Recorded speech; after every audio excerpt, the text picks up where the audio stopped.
Vamos lá, gente. Conhecimento científico. Vamos ver sobre isso. Na construção desse conhecimento, o homem pratica intelectualmente sobre o seu objeto de investigação ou reconstrói através de 3 etapas. Quando você quer reconstruir alguma coisa, algum estudo, alguma pesquisa sua, que nem falou da água, tem 3 etapas. Primeiro, percepção da realidade. Essa percepção se dá pelos nossos sentidos. Essa aproximação com o real é a fase inicial do processo que nos permite ter contato com a aparência dos fenômenos. De uma maneira cristã, você está querendo alcançar os desigrejados. A primeira coisa que você tem que fazer é ter uma percepção do que é essa realidade. O conceito que o povo tem de que eu vou, entendeu? Entenda que eu não estou tirando a força da palavra, é isso que eu estou dizendo. Mas eu vou na força de Deus e eu não tenho que preparar nada, isso não existe. Entendeu? O Senhor ele nos dá conhecimento, entendimento para isso. É por isso que você está aqui também. Se você for fazer missões lá como... Qual é o teu nome, querido? Rafael. Se a Rafaela decidir fazer missões num país muçulmano e ela não for instruída sobre o uso da burca, ela vai ser apedrejada, vai ser presa lá. Então nós temos que conhecer o contexto do lugar. Missões urbanas, mesma coisa. Missões interculturais, mesma coisa. Você tem que entender. Então, aqui em Brasília, eu não sei, mas eu tenho um costume, por exemplo, de a gente abraçar muito, de beijar muito, entendeu? As pessoas que me conhecem sabem que eu gosto de abraçar, de pegar. Vai para Cuiabá, meu filho está lá em Cuiabá, ele passou num concurso lá. Diz que o calor lá rebenta. 40 graus é fresco, entendeu? E úmido. Aquela temperatura grudenta, então as pessoas não gostam. Você já fala oi pro cara de longe, fala assim, e aí meu irmão? Entendeu? De longe, porque você abraçou aquele grude, aquele negócio, aquela meleca. Então é um contexto que parece bobo, mas se você chega numa região como essa, em que as pessoas não têm o costume de ter esse tipo de contato físico, você pode criar uma barreira. Vai para uma Alemanha, que as pessoas, elas, até pelo clima, entendeu? Quando tem frio lá é frio, não é o nosso frio. A pessoa não sai de casa. Então a pessoa tem menos interação interpessoal. Então você chegar lá e aí abraça as pessoas, elas se sentem afrontadas. A gente tem que ter uma percepção da realidade. Segundo, percepção da realidade é o pensamento abstrato. Não apenas o que você está vendo, mas também aquilo que você não está vendo. E isso acontece no contexto cristão. Você olha para o irmão, e aí irmão, como é que você está? Na bênção. E aí a gente tem economizado, né? Antes, quando você falava, você queria falar você antigamente, você falava vós mecê. Vós mecê era a composição completa da palavra. E aí a gente comeu e ficou só você. E agora no computador é VC. Entendeu? Então você olha para o irmão, entendeu? O irmão fala, na benção, irmão, como se ele não pudesse exprimir o que tem no coração dele. Percepção abstrata. Após romper a aparência, temos que descobrir seus elementos internos ou componentes, normalmente de uma forma abstrata, exemplo, fórmulas. Aí no contexto do conhecimento científico, você não fala H2O, simplesmente você tem que fazer uma fórmula. H2O é uma coisa simples, mas tem fórmulas mais complexas, no caso de química e qualquer outra que você queira. Lembra de fórmula de física? Delta a aceleração é igual a delta S sobre delta P, aí o delta S é a variação entre a distância inicial e a distância final, você constrói uma fórmula para você conseguir chegar naquilo. Tá? A necessidade de determinadas habilidades intelectuais. Terceiro, ou melhor, dentro do segundo ainda, associação. Relacionar o fenômeno em estudo com outros, buscando semelhanças e diferenças, implicações mútuas e contradições. Um exemplo fácil da gente entender, quando o cara um advogado, que ele está defendendo o seu cliente, ele não constrói algo da cabeça dele. A primeira coisa que ele vai fazer é o quê? Estudar toda a jurisprudência. O que é jurisprudência? O que o magistrado já decidiu no passado em relação àquilo. Então ele consegue montar o caso dele e falar assim, poxa, mas o cara matou numa condição assim atípica tal. Lembra de conceito de Moisés? Moisés e Jetro? Moisés ele sentava, devia ter aquelas almofadas pillow, porque o cara ficava para atender 3 milhões de pessoas no mínimo, e as pessoas vinham com problemas, e aí Jetro olha e fala, cara, não falou cara, né? Mas falou assim, Moshe, entendeu? Meu brother, você vai se matar e matar o seu povo, cara, não faz isso. É mesmo, Jetro? Aí ele olha para o pessoal e fala assim, 10 minutos de café. Vai lá conversar com o Jetro, e o Jetro olha para ele e fala assim, meu, faz o seguinte, as coisas que são mais simples, você coloca para líderes de 10, de 50, de 100 e tal, vai dividindo. E as coisas que forem mais complexas, aí traz para você. Por que o advogado ele vai perder tempo? Se tem toda uma jurisprudência para ele estudar, as pessoas que foram mais capacitadas já estudaram. Não quer dizer que você não tem que estudar. A gente começou falando sobre estudo. Antes de você se preocupar em definir, por exemplo, a gente estava com o livro de Apóstolos aqui. Não li, conheço o autor. Pelo tamanho do livro, o cara deu uma aprofundada no assunto. Por que eu vou partir do zero, filho? O Espírito Santo, ele age dessa maneira, ele dá o conhecimento, ele distribui os dons e os conhecimentos como ele quer para as pessoas, para que você não tenha que inventar a roda de novo. Você vai e parte daquele conhecimento, entendeu? Então parte daquele conhecimento e você avança. E dentro do filme que eu vi ontem, totalmente herege, uma coisa que a pessoa falou assim, a moça lá que estava com quase 100% do cérebro sendo usado, ela falou assim, o que eu posso fazer para ajudar a humanidade? Ela falou assim, eu não sei, mas uma coisa que eu tenho aprendido é passar o que eu sei para o próximo. E é o cristianismo, você conhece Cristo, você passa para o próximo. Você associa, entendeu, a pesquisa que você está fazendo a algo, entendeu? Não pode ser uma coisa abstrata, você tem que associar a algo, relacionar um fenômeno em estudo com outros, buscando semelhanças. Quais são as diferenças? Quais são as semelhanças? A gente estava conversando aqui sobre arminianismo, sobre o calvinismo, sobre essas coisas. Você tem que ver o que te atrai, o que te une. Não procura o errado, procura o que atrai. Se aquilo que não te atrai não faz parte do teu contexto, você deixa de lado. Mas nem por isso eu vou olhar para o irmão e falar assim, você acredita nisso? Eu não acredito. Não vou não, vai para o inferno, cara. É falta de amor, gente. A gente tem que ter amor.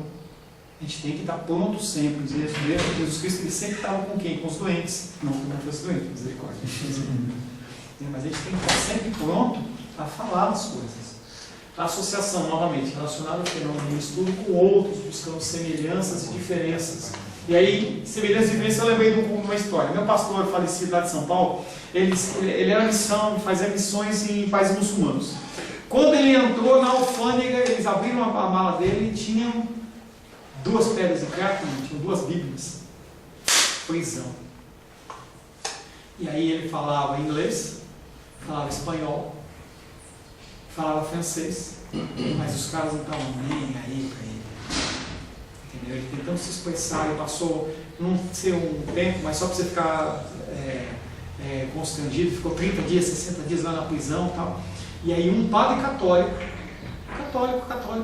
mesmo, Mariópia, ele foi lá, entendeu? Ele começou a conversar com aquele homem e ele falou que ele era cristão. Eles ali não se preocuparam com as diferenças, mas eles se preocuparam com as semelhanças. E ele foi um instrumento de Deus para que ele pudesse ser livre naquele lugar.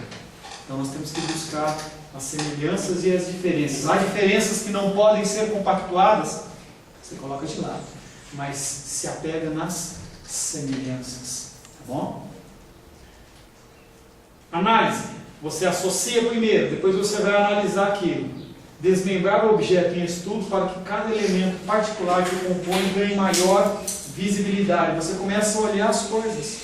Então, eu estava conversando com o meu irmão aqui, ele acredita nisso, ele acredita naquilo. A gente, se a gente tivesse mais tempo, a gente podia colocar no papel, a gente analisar o que é, o que não é. Por que você está acreditando desse jeito? Análise. Você desmembra o objeto em estudo. Estabelecer relações.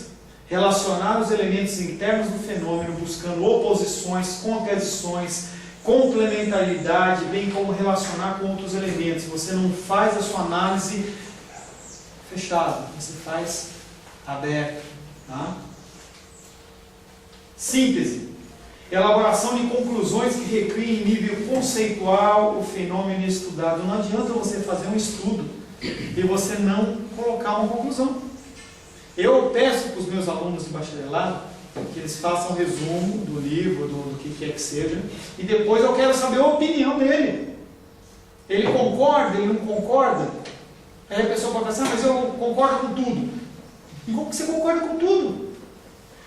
Você tem que discordar, você tem que ter uma opinião. Como é que diz lá o Raul Seixas? Quero ser a metamorfose ambulante. E não ter, como é que é lá? Você conhece a música, não fica constrangido não? Ter uma opinião formada sobre tudo. Aí, bom, é isso aí. Tem gente que sabe, mas não pode falar. No banco, tem que continuar no banco. Raul Seixas, cara. Você quer tirar da unção, pá. Tirar. É que nem o Thales falou, entendeu? Haverá um som. Você não ouviu? Thales falou assim: haverá um dia. Tem que dar uma pausa, né? Aí a pessoa fica assim: haverá um dia em que a unção será tão grande que não será necessário pregar mais a palavra de Deus. Gente, Síntese: você tem que estabelecer um resumo, entendeu? Pai, como é que é lá? Pai, tá tomando de mim. Tapa na cara dói, você viu essa música? Vamos lá, voltar para o cristianismo. Síntese. Você não viu essa música? que música? Pausa aí que a gente já conta sobre essa música. Síntese. Você estabeleceu o seu estudo, associou, analisou, estabeleceu o relacionamento, você precisa chegar a uma conclusão. Precisa chegar a uma conclusão, que nem a irmã lá do pastorado. Ela vai ter que chegar a uma conclusão. Pastorado feminino é bíblico? É, por tal motivo. Não é bíblico? Tal coisa. Tal situação. Síndique, Évoque, começa com os nomes lá que a gente não sabe se é masculino, se é feminino, vai escrever o homem, se é masculino ou feminino. Entendeu? A pessoa tem que ir atrás, tem que estudar. Ou então ela simplesmente se cala e vira um reprodutor. E não tem problema, contanto que você não fique indignado. Eu sou reprodutor de uma série de coisas que o Ayrton fala. Coisas que eu não vou, sinceramente, demandar do meu tempo para pesquisar algumas coisas. Que nem eu tenho alguns posicionamentos em relação à escatologia, mas é posicionamento meu. Tá? Quando a igreja chega para mim e fala que quer saber sobre escatologia, eu tenho que estudar todos os pontos, eu tenho que apresentar para as pessoas todas as opções, porque as pessoas elas vão ser questionadas, e a pessoa me pergunta, e tal coisa? Não, é isso que eu estou falando? Então, não é assim, pessoal. Fala, Luizinho. Acho que essa próxima semana, se não me engano, o Concílio da Presbiteriana estão se reunindo para discutir algumas questões teológicas, e uma delas é a questão da diaconisa. Quem sabe não tem diaconisa, então eles estão se... Há controvérsias. Eles vão se reunir para ver isso, como eles se reuniram há pouco tempo atrás, para tirar o símbolozinho da pomba, da sarça, o símbolo da igreja presbiteriana. Que é um assunto, assim, digamos assim, inerente para o crescimento da nação brasileira. A pomba. Só que, assim, na minha opinião, se a gente parar para pensar, a gente acha que, na minha opinião, que talvez seja insignificante para algumas pessoas. Só que eles estão preocupados porque os presbiterianos nos Estados Unidos estão tão liberais, que isso está chegando aqui no Brasil. E se eles não começar, de certa forma, a engessar essas coisas, onde vai chegar a presbiteriana aqui no Brasil? Isso é bíblico e sempre existiu. Já ouviu falar da Didache? Didache. Entendeu? A gente chama de Didache. Ensino dos apóstolos. Os apóstolos eles tinham tudo normal. Como é que fazia? Porque eles estavam com Cristo, eles faziam ali, mas a igreja começou a crescer, o mistério começou a crescer, gente. Você imagina, ó, você está com a igreja e 3.000 pessoas se convertem. E não, ali ainda há dúvida se foram 3.000 homens ou foram 3.000 pessoas, porque não se fala. Pode ser 3.000 homens, como pode ser, não considerou as mulheres e crianças, poderia ser. Vamos falar 3.000. Imagina hoje na sua igreja, você vai fazer uma pregação. Você vai lá, faz aquele evento lá fora da tua igreja, coloca um garrafão de crentão, porque quente não pode tomar vinho quente, toma crentão.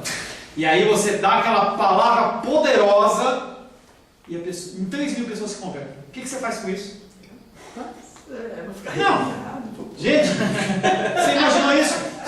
poderoso. Não, 3 mil pessoas, fora a soberba do irmão aí. Você tira a soberba dele lá. Imagina você tendo que encaixar na tua igreja 3 mil pessoas. Porque você entenda que essas pessoas elas não vão para a igreja, vamos dizer, batista, vai. A sua igreja é batista. Batista fundamental do Riacho Fundo, sei lá. O cara se converteu ali, ele não vai querer para o presbiteriano, não vai querer para a ele vai querer ali, porque é ali que ele recebeu a palavra de poder, de força. E aí você vai ter que se virar com aquelas 3 mil pessoas. Aí você fala assim, não, hoje não tem problema, o diaconato não tem escala. A irmã fulano, o irmão fulano sempre estão aí. Gente, quando entra num contexto desse, você tem que normatizar, você tem que regulamentar. A que o irmão falou mais cedo aqui, né? A questão que existe. Você já estava aqui? Você já estava aqui? Não, ele falou a questão de regra, tá? Assim, e tem que ter uma regra, você tem que se adaptar. Porque se você acabar abrindo, o senhor falou pouco tempo aí, a Bíblia está ultrapassada, né? Por alguns aí, né? Não está. Então, embora alguns achem que é algo insignificante, esse tipo de conhecimento tem que ser passado. Eu acho que por isso que existe esse desigrejados, esse tipo de pessoa, porque eles não foram, vamos falar assim, doutrinados. Isso que o senhor está fazendo na sua igreja, sobre os catecismos, não foi doutrinado. Não foi. Então por isso está essa onda. Então, tirou só a pombinha do símbolo da presbiteriana. Para as igrejas neopentecostal, a pomba tem um significado impressionante. Para algumas igrejas, ordenar pastora, eu não sei onde eles encontram isso. Agora a presbiteriana está preocupada com essa questão da diaconisa. Embora a gente saiba muito bem que dentro da presbiteriana tem mulheres que desempenham um papel, não são presbíteras, não são bispos, mas desempenham um papel impressionante, sabe? E isso é importante para nós que nós estamos aqui, para termos esse conhecimento, para não deixar que essa onda entre dentro da nossa igreja e os nossos princípios. É por isso que eu estou falando da normatização. Quando eu falo da Didahe, dos apóstolos, entendeu? Quando eles fazem aquilo, eles se depararam com 3 mil pessoas, pelo menos, mais as pessoas ali de Pentecostes, eles tinham colocado normas e regras, senão não funciona. Avivamentos. Vai atrás dos avivamentos no DVI. Por que os avivamentos, além da soberania de Deus e tudo mais, por que acabou? As pessoas não davam conta. Porque num advento desse, de avivamento, vai atrás. A pessoa vai lá na Inglaterra, na época do avivamento. Gente, não tinha jogo de futebol, os bares estavam fechados. Tem aquela música, né? O trem passava, entendeu? Tem as músicas que falam disso. As pessoas só queriam Deus. Era igreja, culto de manhã, de tarde, de noite, de manhã, de tarde, de noite. Os caras ficaram vigília.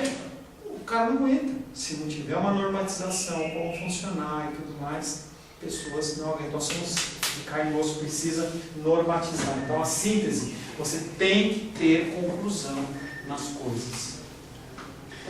Ao contrário de novo, provavelmente vai aparecer aqui. O que é isso aqui? Você quer ver esse símbolo? É uma cobrinha mordendo o rabo. Isso tem nome. Deixa eu ver se vai aparecer em cima. Não vai. Chama-se uroboco. Basicamente é aquele cachorrinho correndo atrás do rabo.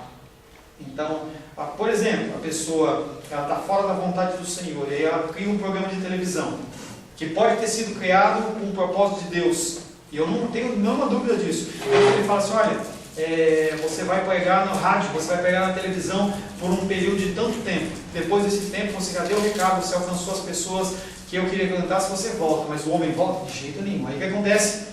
Ele precisa de mais pessoas, mais dinheiro, para mais pessoas, mais dinheiro. Você está correndo atrás do rabo, você não resolve o seu problema, porque você está sempre correndo atrás do seu rabo, uroboco. Do pensamento abstrato à prática, o conhecimento obtido na primeira etapa retorna agora enriquecido pela maior capacitação. Cada vez que você retorna ele uma condição positiva, cada vez que você retorna ao início, você está com mais conhecimento, você pôs em prática, você faz um estudo maior. Estudo da palavra, pastorado, cada vez que você se esmera mais no conhecimento do estudo, cada vez você apresenta palavras mais consistentes, quanto mais comunhão você tem com Deus, mais você apresenta uma palavra realmente direcionada pelo Senhor. Ao contrário, é verdadeiro. quanto menos você estuda, quanto menos você ora, quanto menos você busca, cada vez você vai definhando, você não estabiliza, não é uma coisa que é estável, você definha. Começa a olhar para a Bíblia. Ah, estou lendo, eu quero ler 2 capítulos por dia, não importa a quantidade. Leio 2 capítulos por dia. Aí você vai parando. Aí passa um, aí passa para alguns versículos, aí você lê um versículo, aí você começa a ler caixinha de promessa, então devocional, não, mas é isso. Eu tenho um trabalho de enviar mensagens pela internet, que o meu grupo deve ter em torno de 40 mil pessoas, que eu envio mensagens diárias. Tem pessoas que não vão na igreja, para elas aquilo é a única quantidade. Aí se não tiver, o cara morre. E o cara não vai atrás. O conhecimento abstrato ele tem que gerar nova força. É física. Você tem que, cada vez que você exerce mais força, aquilo, você cresce mais, você vai buscando mais, você vai crescendo mais. É um processo. Você não pode entrar no estancamento. O conhecimento obtido na primeira etapa retorna agora enriquecido pela maior capacitação explicativa. Vamos voltar. Você chegou numa síntese, aí você vai criar novas associações, novas análises, novos estabelecimentos de relacionamento, nova síntese, e você vai voltando, cada vez você fica mais fortificado. Dentro do conhecimento, você começa a buscar, estudar. Lá na igreja de São Paulo funcionava assim, você entrava como ovelha de Jesus, aí depois você começava a trabalhar na obra, você era um obreiro normal, não era obreiro, tinha alguns que era cobreiro, mas era obreiro, entendeu? Sabe cobreiro, né? Cobreiro tem, né? Aí o cara, ele começava a estudar e aí ele passava por um processo seletivo e ele era credenciado, recebia uma carteirinha. E aí depois de credenciamento ele ia para aspirante, tinha todo um tempo, todo um negócio. E aí depois ele era ministro. Então você, cada vez você busca e você vai evoluindo mais. Mas, Paulo, dentro dessa questão da cientificidade, né, a gente observa que um dos problemas, pelo menos eu tenho observado isso, que um dos problemas das igrejas históricas é que elas foram seduzidas por essas ideias, falsas teologias, né, de que Deus está sempre dando uma nova revelação. E aí, a cada momento surge uma nova unção, suposta nova unção, e você já não se preocupa mais em estudar a Bíblia, pensando numa cientificidade daquilo que você está estudando.